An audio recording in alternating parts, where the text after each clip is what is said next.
Ambo dulu aktivis 98. Iyo, Dulu. lalu Iya.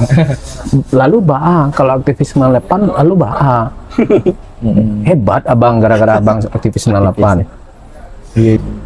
Ujang atau Udin misalnya kalau hidup di zaman gerakan mana mungkin akan jadi aktivis mana kalau hidup di zaman peristiwa Malari mungkin dan kuliah di Jakarta mungkin akan terlibat bagian dari peristiwa Malari juga.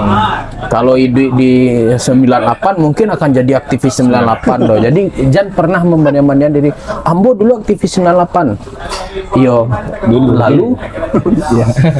lalu Baa kalau aktivis 98 lalu Baa. Hebat abang gara-gara abang aktivis 98.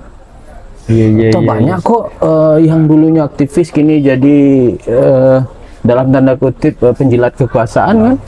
Maka tidak salah membanding-bandingkan sesuatu yang tidak perlu dibanding-bandingkan gitu.